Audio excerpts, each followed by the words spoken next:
Welcome students.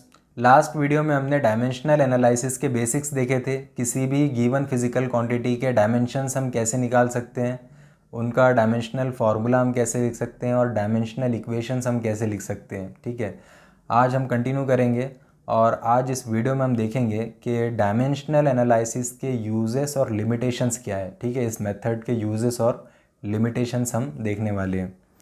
तो uses और limitations देखने से पहले यहाँ पे हम कुछ पॉइंट्स देखेंगे। Only those physical quantities can be added और subtracted which have the same dimensions. अगर दो फिजिकल क्वांटिटीज़ का अगर डायमेंशन सेम है, अगर उनका डायमेंशनल फार्मूला सेम है, तो ही आप उनको ऐड या सब्ट्रैक्ट कर सकते हैं। अगर उनका डायमेंशनल फार्मूला डिफरेंट है, अगर अलग अलग है, तो आप उनको ऐड या सब्ट्रैक्ट नहीं कर सकते। आप फोर्स और वेलोसिटी को ऐड या सब्ट्रैक्ट नहीं कर सकते क्योंकि इनके डायमेंशंस डिफरेंट हैं।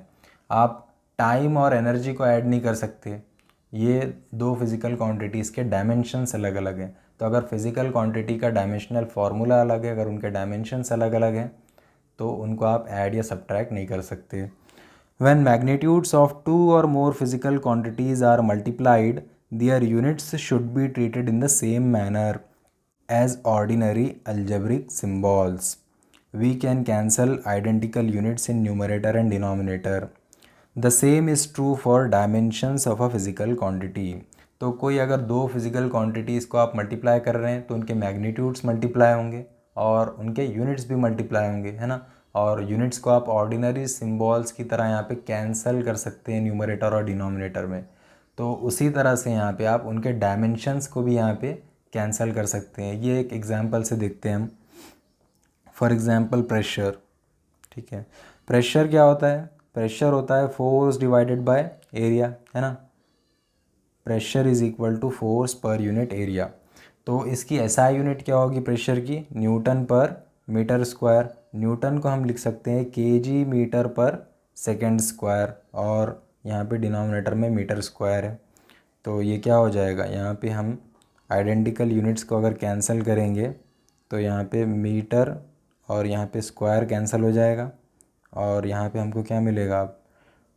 एसआई यूनिट प्रेशर की मिल जाएगी केजी पर मीटर पर सेकेंड स्क्वायर। ठीक है, तो ये समझने के लिए है। वैसे तो यहाँ पे प्रेशर के लिए जो यूनिट होती है वो न्यूटन पर मीटर स्क्वायर या फिर पास्कल हम यूज़ करते हैं। जनरली ऐसे हम नहीं लिखते हैं, लेकिन ये समझने के लिए बता रहा हूँ। तो यहाँ पे अब डायमेंशनल फार्मूला क्या हो जाएगा प्रेशर का? डायमेंशनल फार्मूला प्रेशर का हो जाएगा dimensional formula of force divided by dimensional formula of area. तो फोर्स होता है m1L1T-2 और एरिया का डायमेंशनल फार्मूला होता है L2।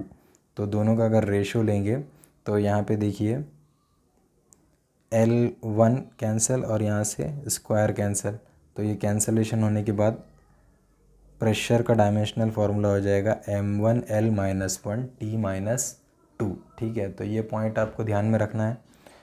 Physical quantities represented by symbols on both sides of a mathematical equation must have the same dimensions. ठीक है, तो किसी भी मैथमेटिकल इक्वेशंस के दोनों साइड में जो फिज़िकल क्वांटिटीज़ होंगे, ठीक है, इक्वेशन के, उनके डायमेंशन सेम होना चाहिए।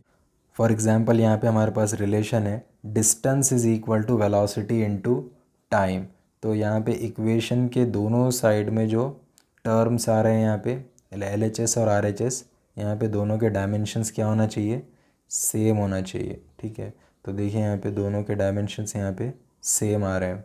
तो किसी भी मैथमेटिकल इक्वेशंस में इक्वेशन के दोनों साइड में डायमेंशंस क्या होने चाहिए? टर्म्स के सेम होना चाहिए। अगर एक से ज़्यादा टर्म्स है तो देखिए यहाँ पे दो टर्म्स है u स्क्वायर और 2as राइट हैंड साइड में। तो इस कंडीशन में यहाँ पे इक्वेशन के दोनों साइड में जो टर्म्स रहेंगे v स्क्वायर, u स्क्वायर और 2as।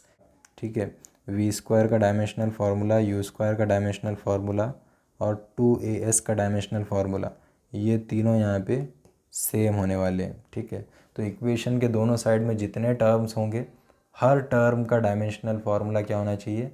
सेम होना चाहिए। टर्म मतलब प्लस और माइनस साइन से जो सेपरेटेड एंटिटीज़ रहेंगे उनको हम टर्म्स कहेंगे यहाँ पे।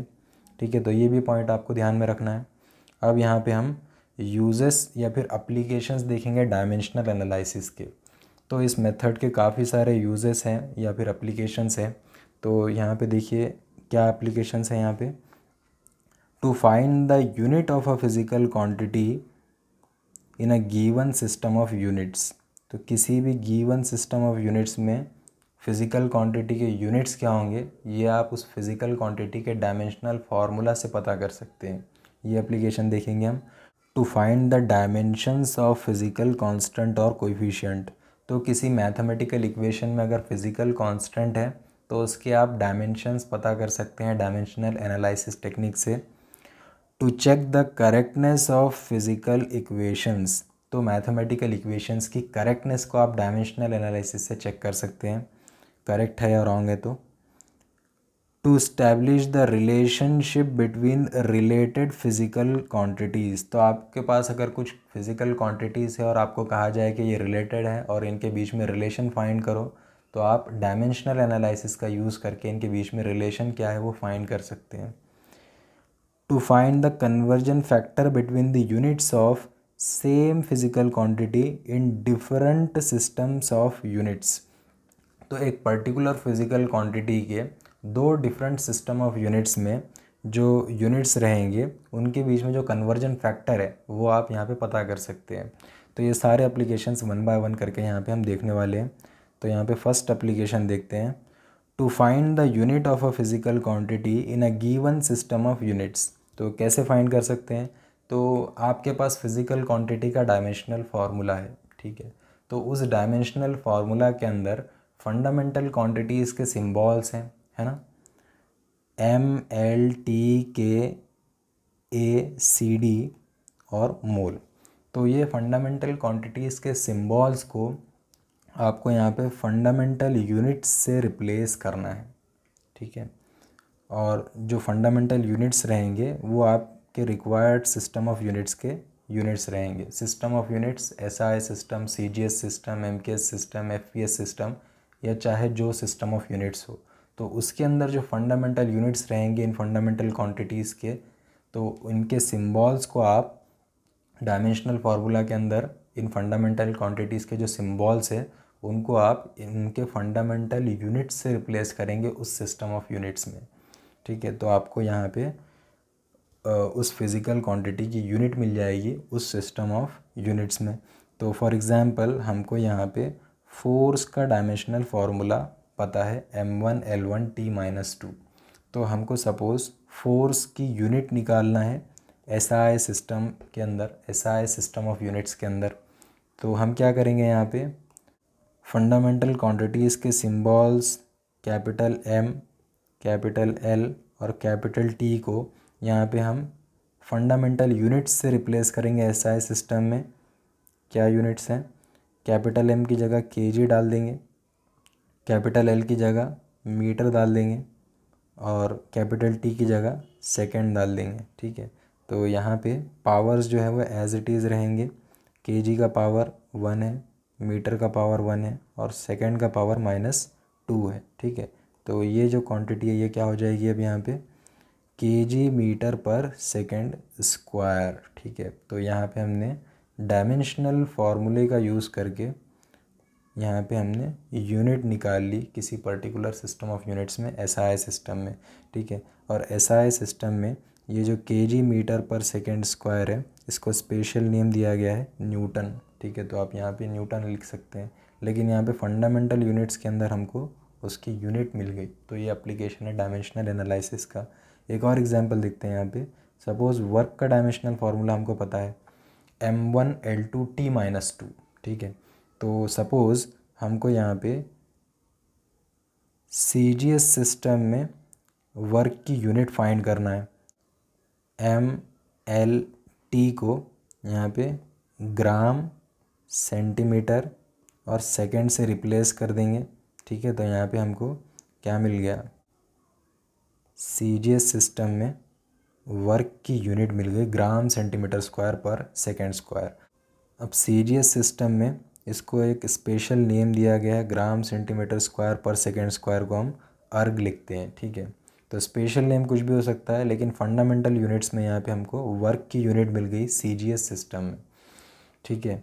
अगर हमको यहाँ पे MKS सिस्टम में यूनिट निकालना है तो क्या यूनिट होगी, तो यहाँ पे MLT को हम यहाँ पे kg मीटर और सेकंड से रिप्लेस करेंगे।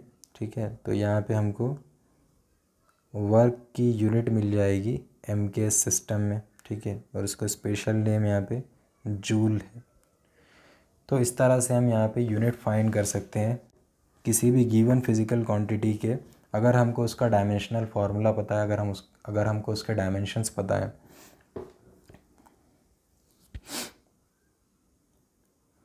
To find the dimensions of physical constant और कोएफिशिएंट, तो फिजिकल कांस्टेंट या फिर कोएफिशिएंट के डायमेंशंस फाइंड करना है। तो आपको यहाँ पे कैसे फाइंड करेंगे आप, तो एक आपको मैथमेटिकल इक्वेशन, एक फिज़िकल रिलेशन पता होना चाहिए जिसके अंदर वो फिज़िकल कांस्टेंट आता है। ठीक है, फिर उसके बाद उस फिज़िकल कांस्टेंट को छोड़ के बाकी के जो सारे टर्म्स है उनके डायमेंशंस आपको पता होना चाहिए, तो आप इजीली उस फिज़िकल कांस्टेंट के डायमेंशंस यहाँ पे निकाल सकते हैं। ठीक है, तो हम यहाँ पे देखते हैं कैसे निकलेंगे एग्जाम्पल से। ग्रेविटेशनल कांस्टेंट, ठीक है, न्यूटन्स लॉ ऑफ ग्रेविटेशन क्या कहता है, F is equal to G m1m2 upon are square, ये मैथमेटिकल रिलेशन है। तो यहाँ से ग्रेविटेशनल कांस्टेंट G एक फिज़िकल कांस्टेंट है, उसके हमको यहाँ पे डायमेंशंस निकालना है, डायमेंशनल फार्मूला निकालना है। तो हम यहाँ पे इसको रीअरेंज करके ऐसे लिख देंगे, G is equal to F R square divided by m1m2। ठीक है, तो यहाँ पे बाकी के जो सारे टर्म्स है, ठीक है, फोर्स, डिस्टेंस, मासेस, इनके डायमेंशंस हमको पता है, तो हम यहाँ पे इनके डायमेंशनल फार्मूले लिख देंगे। फोर्स का डायमेंशनल फार्मूला m1l1t-2, डिस्टेंस का स्क्वायर है तो l स्क्वायर आ जाएगा, मास है तो मास का पावर 1 और मास का पावर 1 एज इट इज़। ठीक है, तो अब यहाँ पे इसको थोड़ा सा आप कैंसिल कीजिए, यहाँ पे m1 कैंसिल हो जाएगा। ठीक है, और ये डिनोमिनेटर में m1 है तो ऊपर जाके m-1 हो जाएगा। तो ग्रेविटेशनल कांस्टेंट का डायमेंशनल फार्मूला क्या मिल गया हमको, m-1l3t-2। तो इस तरह से हम फिज़िकल कांस्टेंट का डायमेंशनल फार्मूला निकाल सकते हैं डायमेंशनल एनालिसिस का यूज़ करके। एक और एग्जांपल देखते हैं यहाँ पे, प्लैंक्स कांस्टेंट का डायमेंशनल फार्मूला निकालना है हमको। तो प्लैंक्स इक्वेशन क्या है हमारे पास, energy of a photon E is equal to h nu. ठीक है, तो यहाँ पे h जो है वो प्लैंक्स कांस्टेंट है, कैपिटल E एनर्जी है और न्यू यहाँ पे फ्रैक्वेंसी है। तो h क्या हो जाएगा प्लैंक्स कांस्टेंट, ये हो जाएगा एनर्जी डिवाइडेड बाय फ्रैक्वेंसी, है ना, E बाय न्यू। तो इसका डायमेंशनल फार्मूला निकालना है तो यहाँ पे स्क्वायर ब्रैकेट्स ले लेंगे। ठीक है, यहाँ पे एनर्जी का dimensional formula divided by time का डायमेंशनल फार्मूला, यहाँ से हमको प्लैंक्स कांस्टेंट का डायमेंशनल फार्मूला मिल गया। तो इस तरह से हम यहाँ पे किसी भी मैथमेटिकल इक्वेशन के अगर बाकी सारे टर्म्स के डायमेंशनल फार्मूले हमको पता है तो हम उस फिज़िकल कांस्टेंट का डायमेंशनल फार्मूला डायमेंशनल एनालिसिस की टेक्निक से इजीली फाइंड कर सकते हैं। Next application, to check the correctness of physical equations.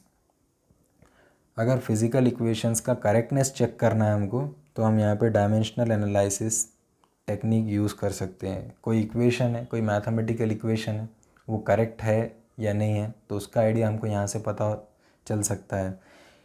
In an equation relating different physical quantities, if dimensions of all the terms on both sides of the mathematical equations are same, ठीक है, दोनों side में, then the equation is said to be dimensionally correct. This is called the principle of homogeneity of dimensions. तो यहाँ पे जो mathematical equations रहेगी उसकी इक्वेशन के इक्वल टू के दोनों साइड में जो टर्म्स आएंगे वो सारे टर्म्स के डायमेंशंस अगर सेम है तो वो इक्वेशन यहाँ पे डायमेंशनली करेक्ट होगी, और इसे कहते हैं principle of homogeneity of dimensions. तो यहाँ पे एक एग्जांपल देखते हैं हम, consider the first equation of motion. तो यहाँ पे एक इक्वेशन ऑफ मोशन हमको दी गई है, v is equal to U plus A T. हमको पता करना है कि ये डायमेंशनली करेक्ट है या नहीं है। तो यहाँ पे क्या करेंगे, हम LHS के डायमेंशंस देखेंगे। ठीक है, LHS में क्या है, यहाँ पे LHS में यहाँ पे वेलोसिटी है सिर्फ, है ना। तो वेलोसिटी के डायमेंशंस क्या होते हैं, L1t-1। अब हम RHS के डायमेंशंस देखेंगे। RHS में यहाँ पर u प्लस AT है, तो dimensions of u plus dimensions of AT, तो u वेलोसिटी है L1t माइनस 1 और AT एक्सेलरेशन इनटू टाइम। यहाँ पे अगर आप दोनों के डायमेंशंस को मल्टीप्लाई करेंगे तो ये भी क्या आएगा, L1t माइनस 1 आएगा। तो यहाँ पर देखिए m0 L1t minus 1, m0 L1t minus 1, तो यहाँ पे दोनों सेम है यहाँ पे, तो ऐड कर सकते हैं हम इनको, तो दोनों का डायमेंशनल फार्मूला सेम है। तो डायमेंशनल फार्मूला क्या बन जाएगा यहाँ पे, m0 L1t माइनस 1। तो यहाँ पे आप देख सकते हैं LHS और RHS दोनों का डायमेंशनल फार्मूला यहाँ पे क्या है, सेम है, ठीक है। तो यहाँ पे LHS का डायमेंशनल फार्मूला और RHS का डायमेंशनल फार्मूला सेम है, so the given equation is dimensionally correct. तो जो इक्वेशन है V is equal to U plus AT, ये डायमेंशनली करेक्ट है, ठीक है। तो ये इसका एप्लीकेशन है डायमेंशनल एनालिसिस का। If the dimensions of all the terms are not same, ठीक है, सारे टर्म्स का अगर डायमेंशन सेम नहीं है तो द इक्वेशन इज़ रॉन्ग। अगर इक्वेशन के अंदर एक भी ऐसा टर्म है जिसका डायमेंशन बाकी सारों से डिफरेंट है, ठीक है, तो वो इक्वेशन रॉन्ग होगी, वो इक्वेशन डायमेंशनली रॉन्ग होगी और वो इक्वेशन एक्चुअली भी रॉन्ग है, वैसी इक्वेशन नहीं हो सकती। However the dimensional consistency doesn't guarantee correct equations. हो सकता है कि वो डायमेंशनली करेक्ट हो जाए, लेकिन वो एग्जैक्ट में मतलब एक्चुअल में वो करेक्ट है या नहीं है फिर भी हम नहीं बोल सकते। So if an equation fails this consistency test it is proved wrong. अगर ये कंसिस्टेंसी टेस्ट को फेल करता है, डायमेंशनल एनालिसिस को फेल करता है, तो वो रॉन्ग प्रूव हो जाएगा। But if it passes the test it is not proved right. तो वो राइट है ये ज़रूरी नहीं है, वो राइट भी हो सकती है इक्वेशन, वो रॉन्ग भी हो सकती है। वो डायमेंशनली करेक्ट है लेकिन वो एक्चुअल में करेक्ट है या नहीं वो हम नहीं बोल सकते। Hence, the dimensionally correct equation need not be actually an exact or correct equation, but a dimensionally wrong or incorrect equation must be wrong. तो अगर इक्वेशन डायमेंशनली करेक्ट है तो वो हो सकता है करेक्ट हो या हो सकता है वो रॉन्ग हो। अगर इक्वेशन डायमेंशनली रॉन्ग है तो वो इक्वेशन रॉन्ग है, वैसी इक्वेशन नहीं हो सकती, ठीक है। तो यहाँ पे ये एप्लीकेशन हमने देखा। अब यहाँ पे एक एग्जांपल देखते हैं। Let us consider an equation. यहाँ पे एक इक्वेशन दी हुई है हमको, half mv² is equal to mgh, where m is the mass of the body, v its velocity, g is the acceleration due to gravity and h is the height.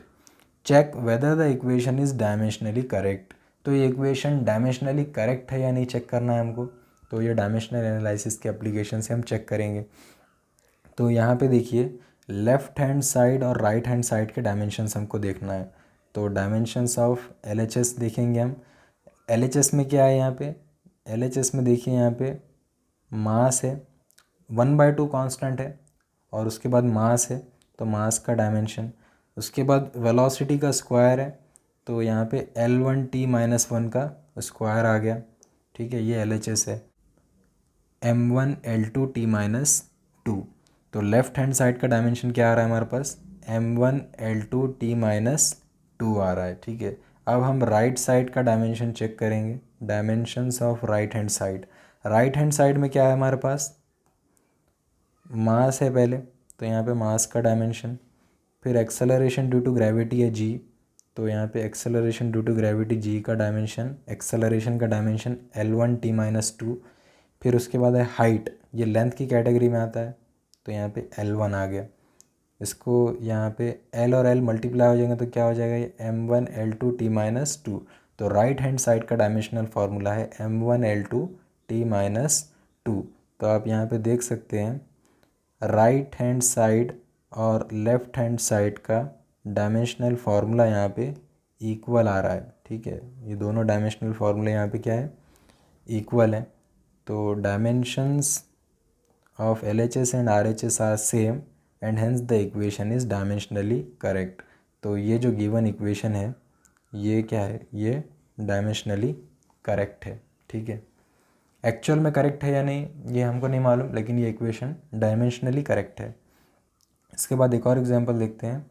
The SI unit of energy is joule is equal to kg metre square per second square and that of speed is metre per second and that of acceleration is meter per second square. Which of the formulae for kinetic energy K given below can you rule out on the basis of dimensional arguments? M stands for mass of the body. तो यहाँ पे आपको 5 यहाँ पे ABCDE 5 relations यहाँ पे आपको दिए हुए हैं काइनेटिक एनर्जी के लिए। तो इनमें से डायमेंशनली रॉन्ग कौन सा है वो आपको अलग करना है। तो कैसे करेंगे यहाँ पे, तो ये डायमेंशनल एनालिसिस से हम चेक करेंगे कि गिवन इक्वेशन डायमेंशनली करेक्ट है या रॉन्ग है। तो यहाँ पे देखिए सबका ABCDE के अंदर सबका लेफ्ट हैंड साइड कॉमन है। लेफ्ट हैंड साइड क्या है यहाँ पे सबका, लेफ्ट हैंड साइड है काइनेटिक एनर्जी के। तो लेफ्ट हैंड साइड के डायमेंशंस यहाँ पे हम देखेंगे तो ये क्या हो जाएंगे, एनर्जी का डायमेंशनल फार्मूला क्या होता है, एनर्जी का डायमेंशनल फार्मूला होता है m1L2T-2। ये आपको याद हो जाना चाहिए, ठीक है। तो यहाँ पे LHS का डायमेंशनल फार्मूला ABCDE के अंदर सबके अंदर फिक्स है। यहाँ पे क्या है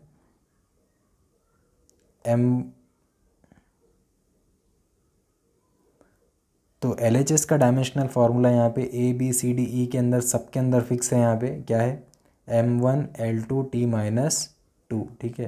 तो LHS का डायमेंशनल फार्मूला फिक्स है। अब हम वन बाय वन करके राइट हैंड साइड का डायमेंशनल फार्मूला देखेंगे।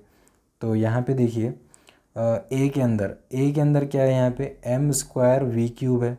तो m²v³ करेंगे आप तो उसका डायमेंशनल फार्मूला आपको मिलेगा m2L3T-3, ठीक है।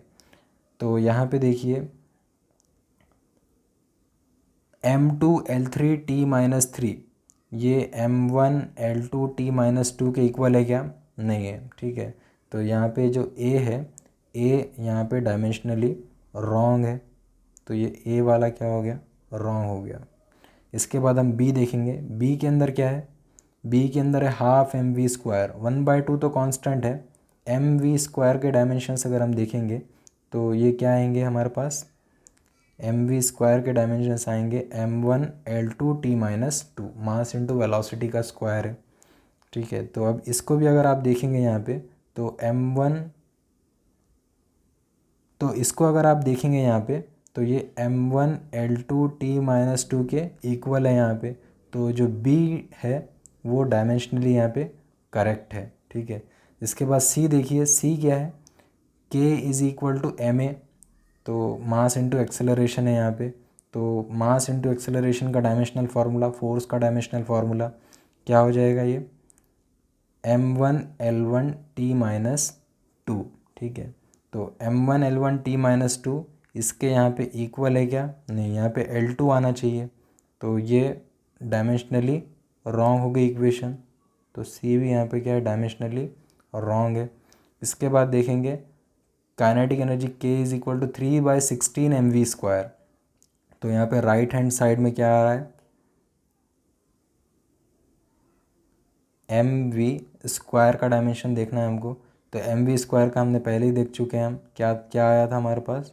तो ये mv² का डायमेंशन सेम रहेगा m1L2T-2। तो B और D दोनों के अंदर mv² आ रहा है। तो ये दोनों भी डायमेंशनली करेक्ट है। यहाँ पे कांस्टेंट अलग अलग है, 1/2 3/16, लेकिन यहाँ पे dimensionally right hand side B और D के दोनों भी सेम है यहाँ पे। तो ये भी डायमेंशनली करेक्ट है।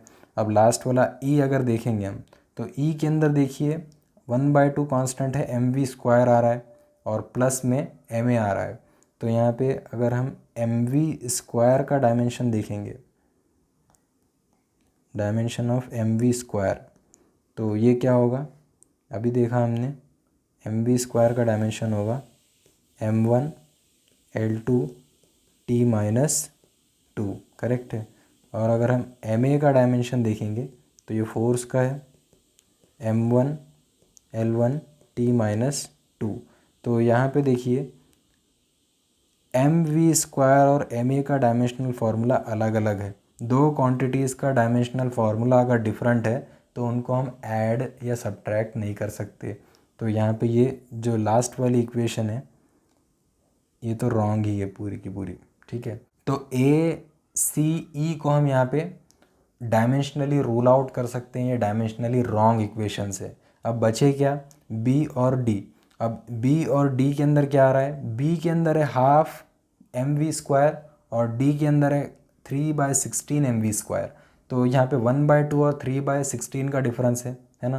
तो ये 1/2 और 3/16 कांस्टेंट अलग अलग है, लेकिन यहाँ पे डायमेंशनली दोनों भी करेक्ट है। अगर एक्चुअल में अगर हम देखेंगे तो एक्चुअल में half m v square kinetic energy का फॉर्मूला यहाँ पे करेक्ट होता है, लेकिन डायमेंशनली अगर देखेंगे तो बी और डी यहाँ पे दोनों ही क्या है, डायमेंशनली करेक्ट है, ठीक है।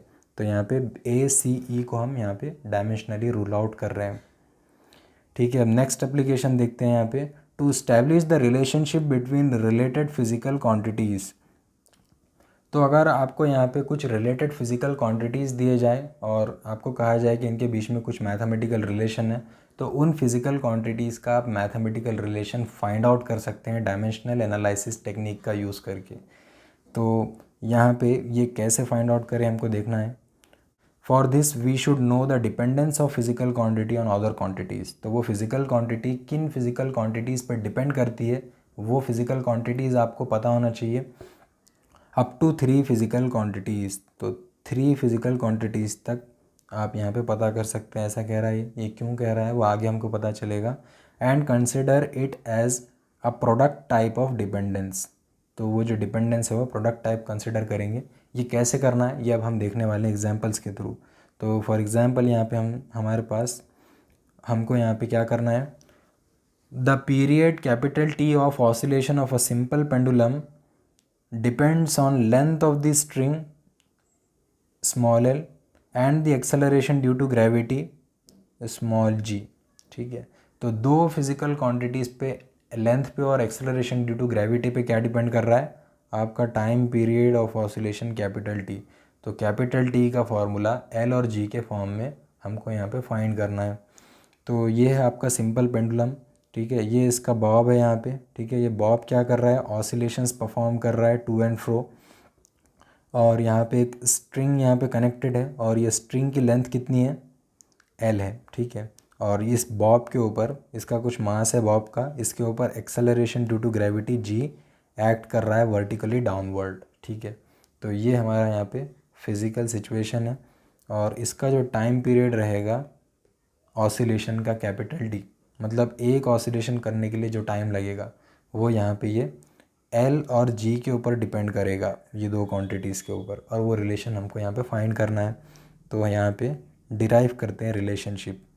तो यहाँ पे हम क्या करेंगे, दो फिज़िकल क्वांटिटीज़ है हमारे पास, लेंथ और एक्सेलरेशन ड्यू टू ग्रेविटी। तो इसके हमको डायरेक्टली प्रोपोर्शनल कंसिडर करना है टाइम पीरियड को, इसके कुछ पावर्स में ए और बी, ठीक है। तो t is directly proportional to l to the power a and t is directly proportional to g to the power b। अगर इसको कंबाइन करके हम लिखेंगे तो क्या हो जाएगा, ये t is proportional to l to the power a g to the power b हो जाएगा। और प्रोपोर्शनैलिटी साइन को यहाँ पे अगर हटाना है हमको तो इक्वल टू साइन डाल देंगे हम, तो ये हो जाएगा, और यहाँ पे कांस्टेंट लगा देंगे k। तो ये हो जाएगा t is equal to k times l to the power a g to the power b। अगर यहाँ पे हम a b और k के वैल्यूज़ मालूम कर सकेंगे तो यहाँ पे हमको टाइम पीरियड का l और g के फॉर्म में रिलेशन मिल जाएगा। k क्या है यहाँ पे, k है यहाँ पे प्रोपोर्शनैलिटी कांस्टेंट, और a b क्या है, a b यहाँ पे रैशनल नंबर्स है। ये जो आपका कांस्टेंट k है ये रिलेशन में ये एक डायमेंशनलेस क्वांटिटी है, ठीक है। ये कांस्टेंट एक डायमेंशनलेस क्वांटिटी है। तो यहाँ पे हम क्या करते हैं, तो ये जो हमारे पास रिलेशन है t is equal to k into l to the power a g to the power b, इसके हम डायमेंशंस यहाँ पे कंसिडर करेंगे। तो ये क्या हो जाएगा, t के dimensions is equal to k के dimensions into l to the power a के dimensions into g to the power b के डायमेंशंस, ठीक है। तो टाइम का डायमेंशनल फार्मूला क्या होता है, t1 होता है ना। इज इक्वल टू के डायमेंशनलेस कांस्टेंट है, तो इसका डायमेंशनल फार्मूला क्या रहेगा, m0 l0 t0, डायमेंशनलेस है ये। इसके बाद l to the power a, length l1 का पावर a, इसके बाद g to the power b, acceleration l1 t to the power -2 का पावर b। यहाँ पे इसको मल्टीप्लाई करके लिखेंगे तो क्या हो जाएगा, ये आपका जो लेफ़्ट हैंड साइड है वो तो सेम ही रहेगा। राइट हैंड साइड में देखिए यहाँ पे हम ये ए और बी यहाँ पे पावर्स ले लेते हैं इनके, तो पावर्स अगर लेंगे तो 0 इंटू ए कितना हो जाएगा 0, 1 इंटू ए हो जाएगा, और 0 इंटू ए 0 हो जाएगा, तो m0 l/a/t 0। अब यहाँ पे सेकंड वाला देखिए, b लेना है पावर, तो 0 इंटू बी 0 हो जाएगा, 1 इंटू बी हो जाएगा, और -2 इंटू बी -2b हो जाएगा। तो ये हमने पावर ले लिया। अब हम यहाँ पे मल्टीप्लिकेशन परफॉर्म करते हैं। m के टर्म्स देखिए 0 0 0, ठीक है, तो m to the power 0 + 0 + 0। Length का देखिए l का पावर 0, a और b, तो क्या हो जाएगा ये 0 + a + b। t का पावर 0 0 -2b, तो यहाँ पे 0 + 0 + -2b, ठीक है। यहाँ पे हमने इसको कॉमन कर दिया तो ये हो जाएगा m0 l to the power a + b t to the power -2b, और यहाँ पे लेफ़्ट हैंड साइड सेम ही रहेगा, ठीक है। तो अब यहाँ पे हमको क्या करना है, इक्वेशन के दोनों साइड डायमेंशनल फार्मूला सेम होना चाहिए। तो यहाँ पे m का पावर देखिए यहाँ पे 0 है और 0 है, सेम ही है यहाँ पे, ठीक है। l का पावर 0 है और a + b है, तो यहाँ पे हम क्या लिखेंगे, a + b = 0। t का पावर है 1 और -2b, तो -2b = 1। तो यहाँ पे हमारे पास टाइम पीरियड दो फिज़िकल क्वांटिटीज़ पे डिपेंड कर रहा था, तो हमको यहाँ पे दो इक्वेशंस मिल गए यहाँ पे, ठीक है। तो यहाँ पे देखिए a + b = 0 से हमको क्या रिलेशन मिल सकता है, यहाँ पे a = -b, और -2b = 1 से क्या मिल सकता है, b = -1/2, ठीक है। तो यहाँ पे a -b है, तो b की वैल्यू अगर हमको पता है तो a की वैल्यू मिल जाएगी, ठीक है। तो यहाँ पे इस फॉर्मूले में पुट कर दीजिए a -b के अंदर a -(-1/2), तो a की वैल्यू कितनी आ जाएगी, +1/2। तो a और b ये दोनों के वैल्यूज़ मालूम हो गए हमको, ठीक है। तो यहाँ पे हम फार्मूले के अंदर वापस इसको पुट कर देंगे, तो t = k times l to the power a g to the power b था हमारे पास, तो यहाँ पे हम a और b की वैल्यूज़ अगर पुट कर देंगे तो ये हो जाएगा t = k into l to the power 1/2 into g to the power -1/2, ठीक है। तो इसको हम और कैसे लिख सकते हैं, t = k into l/g to the power 1/2, ठीक है। इसको ऐसे भी लिख सकते हैं k टाइम्स √(l/g). तो ये हमको रिलेशन मिल गया। अब यहाँ पे इस रिलेशन के अंदर ये k एक कांस्टेंट है, तो परफेक्ट यहाँ पे रिलेशन हमको नहीं मिला, पूरी तरीके से एक इक्वेशन नहीं मिली। तो ये जो k है ये हम डायमेंशनल एनालिसिस से फाइंड नहीं कर सकते, तो ये एक्सपेरिमेंटली हम यहाँ पे फाइंड कर सकते हैं। और इसकी वैल्यू क्या आएगी, k की वैल्यू आएगी यहाँ पे हमारे पास 2π। तो 2π इसकी वैल्यू पुट करने के बाद अब ये फार्मूला क्या बन जाएगा, t = 2π √(l/g), ठीक है। तो ये रिलेशन होगा, मतलब क्या रिलेशन है ये, t = 2π √(l/g। तो यहाँ पे अगर आपको फिज़िकल क्वांटिटीज़ पता है जिनके ऊपर एक क्वांटिटी डिपेंडेंट है, तो आप उनमें रिलेशन यहाँ पे इस तरह से फाइंड कर सकते हैं। तो ये डायमेंशनल एनालिसिस की टेक्निक का एक एप्लीकेशन है। यहाँ पे देखिए next, to find the conversion factor between the units of the same physical quantity in two different systems of units. तो यहाँ पे हमको दो डिफरेंट सिस्टम ऑफ यूनिट्स में सेम फिज़िकल क्वांटिटी के जो यूनिट्स रहेंगे उनके बीच में कन्वर्जन फैक्टर यहाँ पे फाइंड कर सकते हैं हम डायमेंशनल एनालिसिस का यूज़ करके। कैसे फाइंड करते हैं, तो यहाँ पे एक एग्जांपल से देखते हैं हम। Let us use the dimensional analysis to determine the conversion factor between joule and erg. Joule work की यूनिट है एसआई सिस्टम में, अर्ग वर्क की यूनिट है सीजीएस सिस्टम में। तो यहाँ पे हमको जूल और अर्ग के बीच में कन्वर्जन फैक्टर निकालना है। तो क्या रहेगा, तो सपोज़ वो कन्वर्जन फैक्टर है x, 1 joule is equal to x erg, ये हम सपोज़ कर रहे हैं। तो हमको यहाँ पे पता है कि जो वर्क है, वर्क का डायमेंशनल फार्मूला क्या होता है, m1L2T-2। तो डायमेंशनल फार्मूला पता है तो यहाँ पे हम यूनिट्स के बीच में कन्वर्जन फैक्टर फाइंड कर सकते हैं दो डिफरेंट सिस्टम ऑफ यूनिट्स में। क्या करना है आपको, ये जो रिलेशन है 1 joule is equal to x erg, तो यहाँ पे आप डायमेंशंस कंसिडर करेंगे। तो आप क्या लिखेंगे यहाँ पे, जूल के लिए वर्क का dimensional formula is equal to x into erg के लिए डायमेंशनल फार्मूला वर्क का। तो जूल के लिए ले रहे हैं तो यहाँ पे सफिक्स 1 लगा दिया हमने, और अर्ग के लिए देख रहे हैं तो यहाँ पे हमने सफिक्स 2 लगा दिया हमने, ठीक है। तो यहाँ पे आपका x क्या है, कन्वर्जन फैक्टर है। तो x क्या हो जाएगा, x यहाँ पे कुछ इस तरह हो जाएगा यहाँ पे, ठीक है। तो यहाँ पे देखिए, अब यहाँ पे ये जो x है ये क्या हो जाएगा, सिमिलर क्वांटिटी के सिम्बॉल्स को हम एक जगह कर देंगे। तो यहाँ पे m1/m2 हो गया, L1/L2 हो गया, T1/T2 हो गया। तो ये सफिक्स 1 जो है वो SI यूनिट रिप्रेजेंट कर रहा है, और जो सफिक्स 2 है वो CGS यूनिट रिप्रेजेंट कर रहा है यहाँ पे। तो जो MLT है उसको अगर आप SI यूनिट से यहाँ पे रिप्लेस करेंगे kg मीटर और सेकेंड से, kg मीटर और सेकेंड से,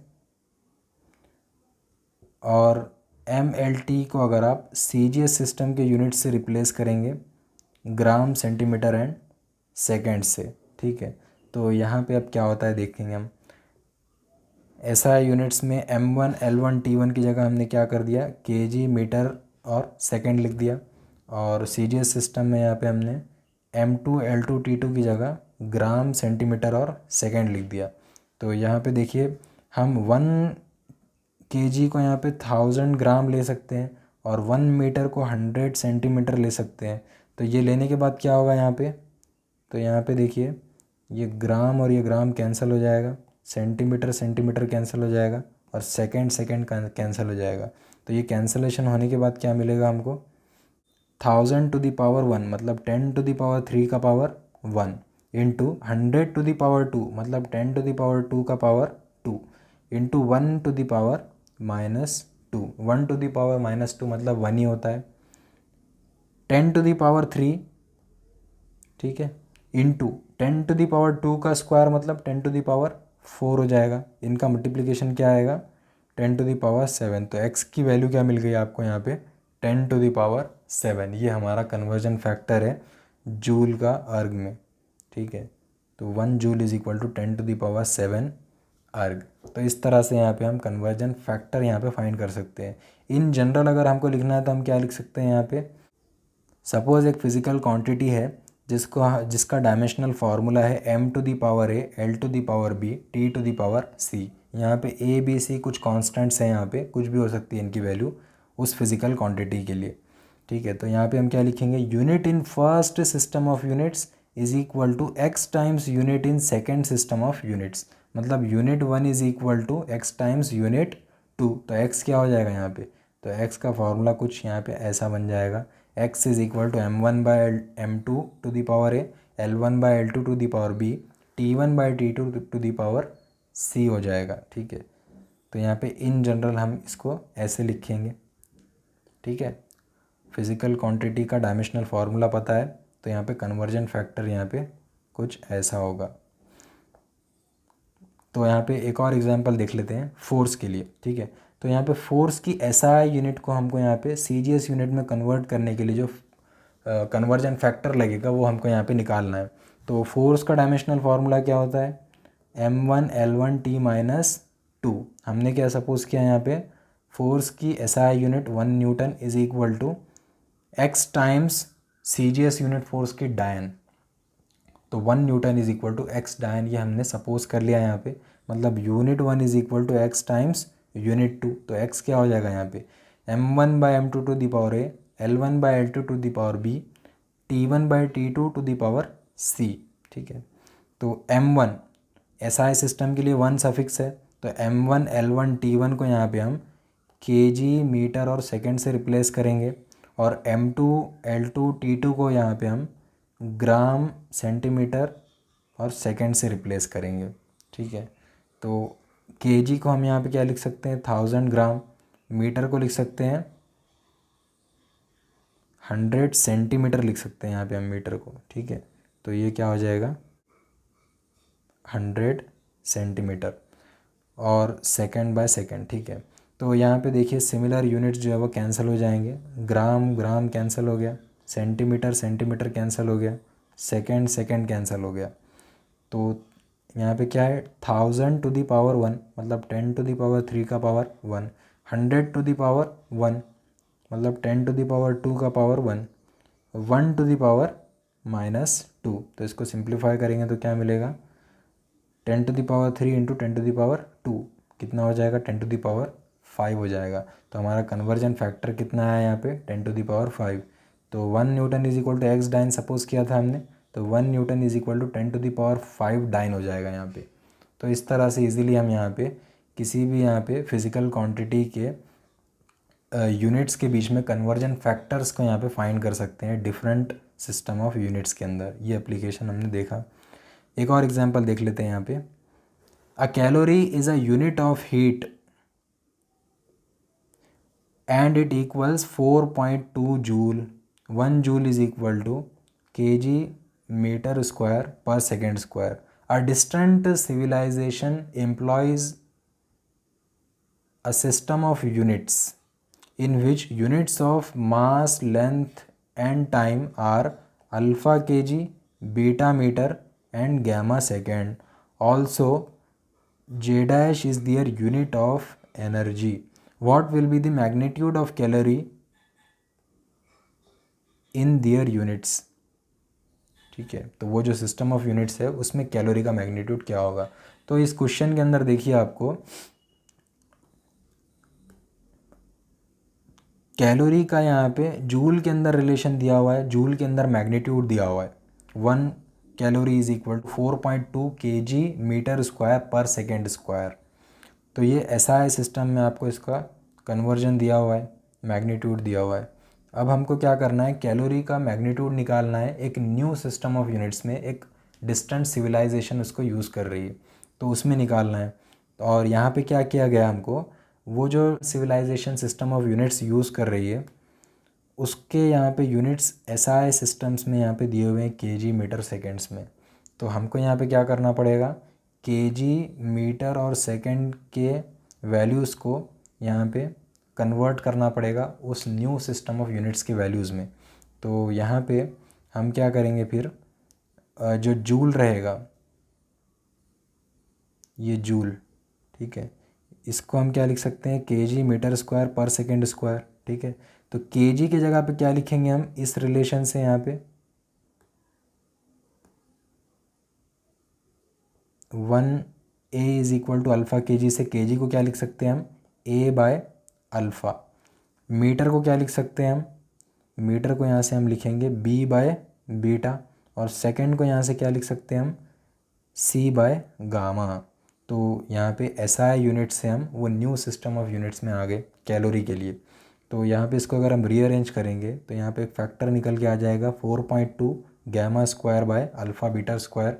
और वो जो न्यू सिस्टम ऑफ यूनिट्स है जो डिस्टेंस सिविलाइजेशन यूज़ कर रहा है उसके जो फंडामेंटल यूनिट्स है ABC, उसके फॉर्म में यहाँ पे एनर्जी की यूनिट आ गई AB स्क्वायर पर C स्क्वायर। ठीक है, और उसका नाम हमको यहाँ पे क्वेश्चन के अंदर दिया हुआ है J डैश, तो ये J डैश है।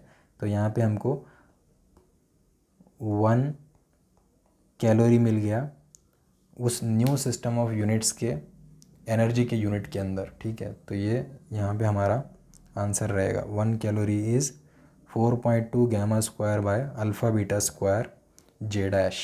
ठीक है, अब यहाँ पे हम डायमेंशनल एनालिसिस के लिमिटेशंस को स्टडी करने वाले हैं। ये जो टेक्निक है डायमेंशनल एनालिसिस, इसके कुछ लिमिटेशंस है, कुछ डिसएडवांटेजेस है। यहाँ पे हमको कुछ ना कुछ डिसएडवांटेजेस मिलते हैं, तो वो हमको यहाँ पे देखना है कि क्या है। तो इसके अंदर फर्स्ट है the value of dimensionless constant can be obtained with the help of experiments only.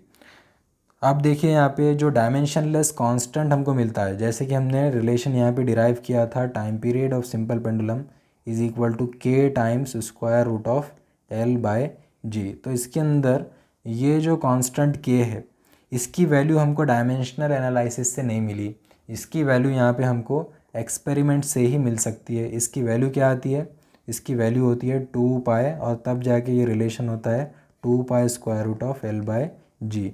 तो ये नीचे वाली जो इक्वेशन है ये हमारी एग्जैक्ट इक्वेशन है, और ये जो ऊपर वाली इक्वेशन हमको मिली है t is equal to k times square root of l by g, ये हमको डायमेंशनल एनालिसिस से मिली है। तो ये जो फिज़िकल कांस्टेंट k है उसकी वैल्यू 2 पाई यहाँ पे हमको डायमेंशनल एनालिसिस मेथड से नहीं मिली, तो ये इस टेक्निक का एक लिमिटेशन है। Next, dimensional analysis cannot be used to derive relations involving trigonometric, exponential and logarithmic functions as these quantities are dimensionless। तो ट्रिग्नोमेट्रिक, एक्सपोनेंशियल और लॉगरिथमिक टर्म्स अगर आ गए इक्वेशन के अंदर तो ये डायमेंशनलेस टर्म्स है। अगर टर्म डायमेंशनलेस है तो डायमेंशनल एनालिसिस का यूज़ करके वो टर्म्स हमारी इक्वेशन में नहीं आ सकते, तो वो रिलेशंस हम डिराइव नहीं कर सकते यहाँ पे। फॉर एग्जांपल यहाँ पे हमारे पास इक्वेशन है y is equal to a sine omega t. ये इक्वेशन को अगर हमको डिराइव करना है तो इसके अंदर यहाँ पे ट्रिग्नोमेट्रिक टर्म आ रहा है, sine function sine omega t आ रहा है, और ये डायमेंशन लेस है। तो यहाँ पे ये इक्वेशन यहाँ पे डायमेंशनल एनालिसिस टेक्निक का यूज़ करके हम डिराइव नहीं कर सकते। However the dimensional correctness of these relations can be check. तो यहाँ पे डायमेंशनल एनालिसिस का यूज़ करके इक्वेशन की करेक्टनेस को हम फिर भी चेक कर सकते हैं। यहाँ पे y क्या है, y यहाँ पे डिस्प्लेसमेंट है और a यहाँ पे एम्पलीट्यूड है। दोनों के डायमेंशंस यहाँ पे लेंथ क्वांटिटी में आते हैं, तो यहाँ पे ये दोनों तो यहाँ पे ये जो इक्वेशन है डायमेंशनली करेक्ट है, ठीक है। लेकिन यहाँ पे ये इक्वेशन को हम डिराइव नहीं कर सकते, तो ये एक लिमिटेशन है डायमेंशनल एनालिसिस का। Next, this method is not useful if constant of proportionality is not a dimensionless quantity। तो अगर आपका कोई फिज़िकल रिलेशन है, एक मैथमेटिकल इक्वेशन है जिसके अंदर एक कांस्टेंट ऑफ प्रोपोर्शनैलिटी है जिसके डायमेंशंस हैं, वो डायमेंशनलेस नहीं है, तो वहाँ पे डायमेंशनल एनालिसिस टेक्निक का आप यूज़ नहीं कर पाएंगे। फॉर एग्ज़ाम्पल यहाँ पे न्यूटन्स लॉ ऑफ ग्रेविटेशन है हमारे पास, F is proportional to m1 m2 upon are square. तो यहाँ पे कांस्टेंट ऑफ प्रोपोर्शनैलिटी आता है capital G, F is equal to g m1 m2 upon are square, ठीक है। तो यहाँ पे जो कांस्टेंट ऑफ प्रोपोर्शनैलिटी है कैपिटल G, ये यहाँ पे ग्रेविटेशनल कांस्टेंट है और ये एक डायमेंशनलेस क्वांटिटी नहीं है, इसके डायमेंशंस हैं, ठीक है। तो और इसके डायमेंशंस हैं और इसके डायमेंशंस आपको पता नहीं है, तो अगर आपको फोर्स के डायमेंशंस निकालना है तो बाकी सारे टर्म्स के डायमेंशंस पता होंगे तभी फोर्स का डायमेंशन निकलेगा किसी भी इक्वेशन से। तो यहाँ पे g के डायमेंशन पता नहीं है, m1 m2 और r के डायमेंशन पता है, तो g के डायमेंशन पता नहीं है, तो यहाँ पे f के डायमेंशंस आपको यहाँ पे नहीं मिल सकते, है ना। तो इस इक्वेशन से आप फोर्स के डायमेंशंस डायमेंशनल एनालिसिस टेक्निक का यूज़ करके नहीं निकाल सकते अगर जब तक आपको g के डायमेंशंस पता ना हो। तो फोर्स का डायमेंशन हम बेसिकली निकालते कहाँ से, फोर्स क्या होता है, मास इनटू एक्सेलरेशन। तो फोर्स के डायमेंशंस जो होते हैं यहाँ पे मास के डायमेंशंस इनटू एक्सेलरेशन के डायमेंशंस, और ये आते हैं यहाँ पे m1 l1 t-2। तो इस पर्टिकुलर इक्वेशन से F is equal to ma, यहाँ से आपको फोर्स के डायमेंशंस यहाँ पे मिल जाएंगे, ठीक है। लेकिन इस इक्वेशन से आप डायमेंशनल एनालिसिस का टेक्निक करके फोर्स के डायमेंशंस नहीं निकाल सक रहे हैं, क्योंकि यहाँ पे फिज़िकल कांस्टेंट डायमेंशनलेस नहीं है। तो ये एक लिमिटेशन है डायमेंशनल एनालिसिस टेक्निक का, ठीक है। If the correct equation contains some more terms of the same dimensions, it is not possible to know about their presence using dimensional equation। तो सपोज़ आपके पास अगर एक इक्वेशन है, आपको कहा जाए कि एक इक्वेशन है s is equal to half AT square. s यहाँ पे डिस्टेंस है, डिस्प्लेसमेंट है, a एक्सेलरेशन है और t टाइम है। तो अगर इसको आप डायमेंशनल एनालिसिस से चेक करेंगे तो ये इक्वेशन डायमेंशनली करेक्ट है, ठीक है। ये इक्वेशन डायमेंशनली करेक्ट है। लेकिन यहाँ पे जो एक्चुअल इक्वेशन होती है मोशन की, एक इक्वेशन है s is equal to u t plus half a t square. तो यहाँ पे एक और टर्म आता है यहाँ पे यू टी, तो इसका प्रेजेंस यहाँ पे पता नहीं चल रहा है। इक्वेशन डायमेंशनली करेक्ट है ना। तो यहाँ पे अगर इक्वेशन के अंदर ज़्यादा टर्म्स है तो कितने टर्म्स है वो आपको यहाँ पे पता नहीं चलता है डायमेंशनल एनालिसिस टेक्निक से, ठीक है। तो ये एक लिमिटेशन है इस टेक्निक का। It doesn't distinguish between the physical quantities having same dimensions. तो फिजिकल क्वांटिटीज़ के अगर डायमेंशन सेम है तो वो फिजिकल क्वांटिटीज़ में डिफरेंशिएट नहीं कर पाता है dimensional analysis method. If dimensions are given, physical quantity may not be unique as many physical quantities have same dimensions. हो सकता है कि बहुत सारे फिजिकल क्वांटिटीज़ का डायमेंशनल फार्मूला सेम हो, ठीक है। तो पता नहीं यहाँ पे ये डिस्टिंग्विश नहीं कर पाएगा कि कौन सी फिजिकल क्वांटिटी का डायमेंशनल फार्मूला है। फॉर एग्जांपल यहाँ पे m1l2t-2 ये वर्क, एनर्जी और टॉर्क तीनों का डायमेंशनल फार्मूला है। तो अगर आप डायमेंशनल फार्मूला देखेंगे m1l2t-2 तो आपको पता नहीं चल पाएगा कि ये किस फिज़िकल क्वांटिटी का डायमेंशनल फार्मूला है, क्योंकि बहुत सारे फिज़िकल क्वांटिटीज़ का डायमेंशनल फार्मूला हो सकता है कि सेम हो। तो ये एक लिमिटेशन है इस टेक्निक का। लास्ट है यहाँ पे limitation, the method of dimensions cannot be applied to derive formula if in mechanics a physical quantity depends on more than 3 physical quantities। तो आपकी जो फिज़िकल क्वांटिटी है अगर वो 3 से ज़्यादा नंबर ऑफ़ फिज़िकल क्वांटिटीज़ पे डिपेंड कर रही है तो उसका जो मैथमेटिकल इक्वेशन रहेगा, उसका जो फिज़िकल क्वांटिटीज़ के बीच में रिलेशन रहेगा वो आप डिराइव नहीं कर पाएंगे, क्योंकि मैकेनिक्स के अंदर यहाँ पे हमको 3 क्वांटिटीज़ मिलते हैं m, l, t। तो इनके पावर्स को इक्वेट करके आप यहाँ पे इक्वेशंस बनाएंगे। तो 3 क्वांटिटीज़ हैं यहाँ पे m, l, t, तो 3 पावर्स इक्वेट करेंगे इक्वेशन के दोनों साइड में और यहाँ पे आपको 3 मैथमेटिकल इक्वेशंस मिलेंगे, ठीक है। तो अगर 3 से ज़्यादा नंबर ऑफ़ फिज़िकल क्वांटिटीज़ पे डिपेंड कर रहा है तो 3 से ज़्यादा नंबर ऑफ़ अननोन्स रहेंगे, है ना। तो नंबर ऑफ़ अननोन्स अगर नंबर ऑफ़ इक्वेशंस से ज़्यादा होते हैं तो वो फिर हम उनको सॉल्व नहीं कर सकते। तो यहाँ पे ये लिमिटेशन आ जाता है। फॉर एग्ज़ाम्पल यहाँ पे हमारे पास रिलेशन है, फिज़िकल रिलेशन है, t is equal to 2 pi bracket i by m g l to the power half, है ना। t is equal to 2 pi square root of i by m g l. तो यहाँ पे देखिए physical quantities कितने हैं यहाँ पे, टाइम पीरियड जो फिज़िकल क्वांटिटी है यहाँ पे ये 4 फिज़िकल क्वांटिटीज़ पे डिपेंड कर रही है। कौन कौन से है वो, moment of inertia i, mass m, g acceleration due to gravity और लेंथ स्मॉल l। तो सारे मैकेनिक्स के टर्म्स हैं यहाँ पे i, m, g, l। तो सबका जो डायमेंशनल फार्मूला है यहाँ पे m, l, t के फॉर्म में आने वाला है ना। तो यहाँ पे हमको 3 ही यहाँ पे इक्वेशंस मिलेंगे जिनको सॉल्व करके हम यहाँ पे रिलेशन डिराइव कर सकते हैं। लेकिन यहाँ पे नंबर ऑफ़ अननोन्स कितने हैं, नंबर ऑफ़ अननोन्स यहाँ पे 4 है। इक्वेशन 3 है, नंबर ऑफ़ अननोन्स 4 है। तो नंबर ऑफ़ अननोन्स यहाँ पे क्या है, नंबर ऑफ़ इक्वेशन से ग्रेटर है, 4 इज़ ग्रेटर देन 3। तो यहाँ पे सॉल्व करके हम यहाँ पे चारों के पावर्स को यहाँ पे इवेलुएट नहीं कर पाएंगे, चारों के पावर्स को हम यहाँ पे इवेलुएट नहीं कर पाएंगे। तो यहाँ पे ये डायमेंशनल एनालिसिस का एक लिमिटेशन है, ठीक है। अगर मैकेनिक्स के अंदर 4 से ज़्यादा नंबर ऑफ़ क्वांटिटीज़ पे अगर आपका कोई फिज़िकल क्वांटिटी डिपेंड कर रहा है तो उसका रिलेशन हम यहाँ पे फाइंड नहीं कर सकते। 3 फिज़िकल क्वांटिटीज़ तक अगर वो डिपेंड कर रहा है तो निकाल सकते हैं, दो पे डिपेंड कर रहा है तो भी हम निकाल सकते हैं। तो ये था स्टूडेंट्स, हमने वीडियो के अंदर देखा कि डायमेंशनल एनालिसिस टेक्निक के यूजेस और लिमिटेशंस क्या होते हैं। आई होप ये वीडियो यूज़फुल था। अगर आपको वीडियो पसंद आया तो ज़रूर से लाइक कीजिए, फ्रेंड्स के साथ शेयर कीजिए, चैनल को सब्सक्राइब कीजिए। हम मिलते हैं अगले वीडियो में। Good bye.